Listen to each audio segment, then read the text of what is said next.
Assalamualaikum warahmatullahi wabarakatuh. Nama saya Alvina Damayanti dari Program Studi S1 Manajemen kelas N. Saya akan mempresentasikan tugas saya dari mata kuliah pengantar bisnis dengan menjelaskan pemahaman tentang materi pertemuan pertama sampai pertemuan ketiga. Yakni dari pertemuan pertama saya akan menjelaskan tentang tujuan bisnis, pengertian bisnis, pelaku bisnis, perbedaan bisnis, batasan usaha industri atau bisnis. Selanjutnya, pertemuan kedua saya akan menjelaskan tentang tanggung jawab sosial perusahaan. Antara lain ada tanggung jawab terhadap pelanggan, pekerja, pemegang saham, kreditur, lingkungan, dan masyarakat. Selanjutnya, di pertemuan ketiga saya akan menjelaskan tentang bentuk hukum, lingkungan, kebaikan, dan keburukan perusahaan. Selanjutnya, penjelasannya. Materi pada pertemuan pertama, tujuan bisnis. Kebutuhan yang beraneka ragam. Awalnya bisnis adalah bertukar barang atau bertukar jasa karena pada masa itu belum ada uang, sehingga antar barang atau jasa sekarang pun hampir tidak berubah. Yang kedua, kebutuhan dan keinginan. Kebutuhan pada dasarnya terbatas. Yang tidak terbatas adalah keinginan orang berbisnis untuk memenuhi kebutuhan hidupnya. Namun, setelah kebutuhan hidupnya terpenuhi, lahirlah sebuah keinginan yang harus dipenuhi. Orang yang mendapatkan keuntungan melimpah tetap harus berbisnis karena keinginan terus bertambah seolah-olah tidak ada batasnya. Lalu ada keuntungan atau laba. Semua orang sepakat yakni berbisnis ingin mendapatkan keuntungan. Keuntungan yang mendorong kuat seorang pebisnis terus berinovasi dan terus beraktivitas supaya bisnisnya berkembang. Pengertian bisnis. Ada beberapa pengertian bisnis yang dapat kita pahami yakni sebagai berikut. Menurut Hughes dan Kapor, suatu usaha individu yang terorganisasi untuk menghasilkan dan menjual barang dan jasa guna mendapatkan keuntungan dalam memenuhi kebutuhan masyarakat. Lalu, menurut Brown dan Patrello, suatu lembaga yang menghasilkan barang dan jasa yang dibutuhkan oleh masyarakat. Menurut Bore dan Kurtz, semua aktivitas yang bertujuan mendapat laba dan perusahaan yang menghasilkan barang dan jasa yang dibutuhkan oleh sebuah sistem ekonomi. Menurut Alan Afwah, bisnis adalah sekumpulan aktivitas yang dilakukan untuk menciptakan uang dengan cara mengembangkan dan transformasikan sebagai sumber daya menjadi barang dan jasa yang diinginkan konsumen. Lalu, menurut Musselman dan Jackson, semua aktivitas yang memenuhi kebutuhan dan keinginan ekonomis masyarakat perubahan diorganisasikan untuk terlibat dalam aktivitas tersebut. Pelaku bisnis. Menurut Jeb Madura, ada 5 pemegang kepentingan dalam berbisnis atau perusahaan. Yang pertama ada pemilik atau owner. Owner adalah pemilik atau jika perusahaan benar disebut pemilik saham. Tugas dari owner adalah mengorganisasi, mengelola, dan memegang risiko bisnis. Yang kedua ada kreditur. Kreditur atau penyedia pinjaman untuk memulai bisnis. Biasanya, lembaga yang dipercaya oleh masyarakat adalah bank atau lembaga sejenisnya yang mau meminjamkan pinjaman, dan yang tidak kalah penting adalah perlindungan yang diakui oleh pemerintah. Yang ketiga ada karyawan. Karyawan yang direkrut memiliki peran penting dalam sebuah bisnis yakni keberlangsungan bisnis itu sendiri. Karyawan harus mendapatkan pelayanan yang baik dan seorang pembisnis. Karyawan nyaman bekerja secara tidak langsung dapat mendongkrak kemajuan bisnis itu. Yang keempat ada penyedia material. Perusahaan manufaktur keberadaan penyedia material atau supplier adalah sangat penting dan dibutuhkan untuk membantu kelancaran kegiatan proses produksi. Supplier telat dalam menyediakan bahan baku, maka produksi bisa terganggu. Sehingga kerjasama antara perusahaan dan supplier harus dibina dengan baik agar dalam memproduksi tidak ada masalah baik dalam peningkatan produktivitas perusahaan. Yang kelima ada pelanggan. Pembelian produk untuk memuaskan kebutuhannya. Tanpa pembeli, bisnis bisa merugi. Puaskan pembeli, maka mereka akan menggunakan barang dan jasa kita lagi. Bahkan dapat menularkan informasi baik tentang kelebihan bisnis kita. Selanjutnya ada bisnis. Bisnis dibagi menjadi dua, yaitu bisnis kecil dan bisnis besar.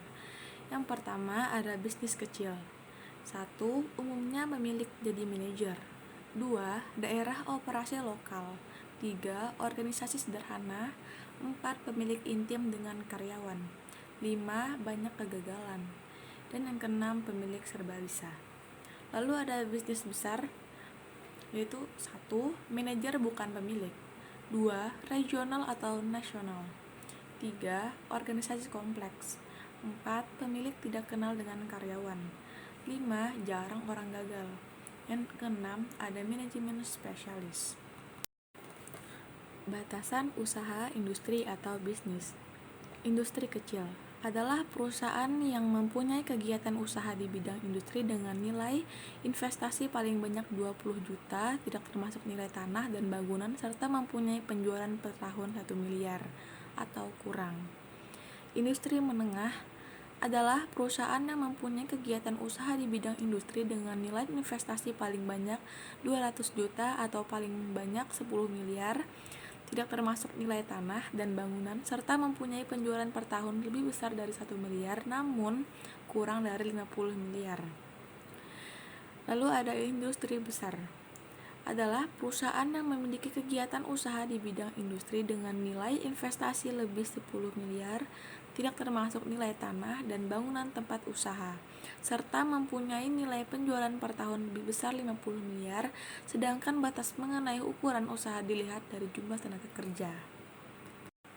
Materi pertemuan kedua, tanggung jawab sosial perusahaan. Sebuah lembaga bisnis harus mampu menyelaraskan semua sumber daya yang mereka miliki untuk mencapai tujuan. Dalam tanggung jawab sosial perusahaan harus memperhatikan 5 aspek, antara lain pelanggan, pekerja, pemegang saham, kreditur, dan masyarakat. Tanggung jawab sosial kepada pelanggan. Bagaimana memastikan tanggung jawab bisnis? 1. Tetapkan kode etik, menetapkan pedoman atau petunjuk terhadap kualitas produk sekaligus petunjuk karyawan. Kedua, monitor keulahan pelanggan. Terus dimonitor jika ada keluhan, segera lakukan perbaikan. Yang ketiga, memperbolehkan umpan balik ke pelanggan. Meminta pelanggan untuk memberikan umpan balik terhadap barang dan jasa yang mereka beli. Yang kedua, bagaimana memastikan tanggung jawab pemerintah. Yang pertama, peraturan keamanan produk, yaitu kehalalan produk, kadaluarsa, kandungan bahan, dan kualitas produk. Yang kedua, peraturan periklanan, yaitu pemerintah melarang iklan yang menyesatkan atau memojokkan produk perusahaan lain. Yang ketiga, peraturan persaingan industri. Pemerintah memproporsikan persaingan di seluruh industri agar tidak ada monopoli. Yang kedua, tanggung jawab sosial terhadap pekerja. Keamanan pekerja, yaitu memastikan tempat kerja adalah nyaman baik tempat maupun peralatannya. Yang kedua, perlakukan pekerja, seperti memastikan tidak ada diskriminasi. Yang ketiga, kesamaan kesempatan, yaitu kesamaan kesempatan tidak ada sara. Dan yang keempat, bagaimana memastikan tanggung jawab bisnis, yaitu memperhatikan keluhan prosedur, kode etik, dan ketenaga kerjaan. Tanggung jawab sosial terhadap kreditur. Jika suatu perusahaan ada masalah keuangan dan tidak dapat memenuhi kewajiban, maka perusahaan wajib memberitahukan kepada kreditor, dan biasanya kreditor tersebut memperpanjang jatuh tempo pembayaran serta memberikan vonis dalam mengatasi masalah keuangan. Lalu, tanggung jawab sosial kepada pemegang saham. Perusahaan bertanggung jawab memuaskan pemegang saham. Manajer perusahaan memonitor keputusan perusahaan untuk meyakinkan bahwa mereka membuatnya untuk kepentingan pemilik, termasuk juga gaji karyawan yang dikaitkan dengan kinerja perusahaan. Dalam hal ini karyawan tidak memfokuskan kepada memaksimalkan perusahaan. Tanggung jawab sosial terhadap masyarakat. 1. Menjadi sponsor dalam kegiatan masyarakat lokal di mana perusahaan itu berada. 2. Sumbangan kepada masyarakat yang tidak mampu. 3. Membangun fasilitas umum yang dibutuhkan masyarakat. 4. Memberikan pemeriksaan gratis. Dan yang kelima, memberikan beasiswa kepada anak yang tinggal di sekitar perusahaan atau di daerah tertentu. Badan usaha yang berbadan hukum, subjek hukumnya adalah badan usaha itu sendiri, karena ia telah menjadi beban badan hukum yang sudah termasuk subjek hukum di samping manusia, artinya pihak ketiga dapat menuntut perkumpulannya namun pihak ketiga tidak bisa menuntut masing-masing orangnya. Yang kedua, harta kekayaan perusahaan terpisah dari kata kekayaan pribadi para pengurus atau anggotanya. Akibatnya, kalau perusahaan pilot, yang terkena sita hanyalah perusahaannya saja, sedangkan harta pengurus terbebas dari sitaan. Sehingga jika terjadi kerugian yang berujung pembayaran ganti rugi atau pelunasan utang hanya sebatas pada kekayaan perusahaan. Badan usaha yang bukan badan hukum. Subjek hukumnya adalah orang-orang yang menjadi pengurusnya, jika bukan badan hukum itu sendiri, karena ia bukanlah hukum sehingga tidak dapat menjadi subjek hukum. Sehingga yang dituntut adalah orang-orangnya oleh pihak ketiga. Harta perusahaan bersatu dengan harta pribadi para pengurus atau anggotanya. Akibatnya perusahaan pilot, maka harta pengurusannya ikut tersita juga. Lingkungan perusahaan atau bisnis. Lingkungan teknologi. Teknologi memiliki arti pada lingkungan bisnis. Teknologi umumnya semua cara yang digunakan perusahaan untuk menciptakan nilai bagi konsisten mereka. Yang kedua, lingkungan hukum dan politik.